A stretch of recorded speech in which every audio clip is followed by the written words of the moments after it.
સફળતાનું મોડું પડવું એ નિષ્ફળતા નથી. મોડું પડી શકાય. આપણે તો કેવું છે ખબર છે, ઇન્સ્ટન્ટ કોફીની જેમ, ઇન્સ્ટન્ટ ખમણ ઢોકળાની જેમ ઇન્સ્ટન્ટ સફળતા જોઈએ. નહીં, તમે ઈચ્છો એવી, તમે ઈચ્છો ત્યારે સફળતા તૈયાર નથી હોતી. આ વાત બરાબર ધ્યાન રાખો. મેં એક બહુ સુંદર વાક્ય વાંચ્યું હતું કે સફળતા લિફ્ટમાં નથી આવતી, સફળતા સીડીના પગથિયા ચડીને આવે છે. એટલે વગર મહેનતે લિફ્ટમાં પહોંચી જઈએ ઇઝીલી એવું કાયમ ન બને. એ નસીબ ક્યારેક સાથ આપે. પણ દર વખતે સફળ થવા માટે એક પછી એક સીડી ચડવાની છે અને પુષ્કળ મહેનત કરીએ છીએ ને ત્યારે સફળ થવાય છે. હવે એ સીડી ચડતા તો વાર લાગશે જ.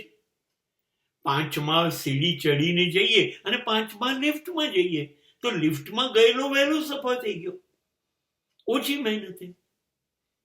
પણ એને નિષ્ફળ જવાનો ચાન્સ છે, વિજયી નહીં હોય તો શું? હવે એની તાકાત નથી 5 માળ અને 70 પગથિયા ચડવાની. તો લિફ્ટની સફળતા ક્યારેક છે. જીવનમાં સફળતા મોડી પડશે, એની હું ખાતરી આપું. તમે થાકી જશો, છેલ્લો શ્વાસ સુધી તમારો વિશ્વાસ તૂટી જશે. તમે જ વિચારો, 70-80 વર્ષ શબરીએ રાહ જોઈ હશે કે રામ આવશે. 80 વર્ષે સફળતા આવી. એ ધીરજ પણ તો જોઈશે. આપણે તો સફળતા કોફી નાખીને હલાવી હવે જોઈએ, એવી રીતે સફળતા નથી હોતી. હા, એવી રીતે ખમણ ઢોકળા બને, સફળતા ના થવાય. કોઈ કંપનીનો સીઈઓ ન બનાય, IAS ન બનાય, IPS ન બનાય.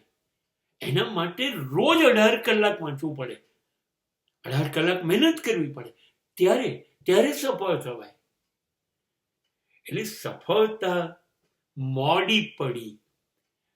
જેટલા IAS ને ઇન્ટરવ્યુ લેવાય છે ને એને તો ક્રેડિટ મળે છે જો પહેલી ટ્રાયલ એ થઈ જાય તો.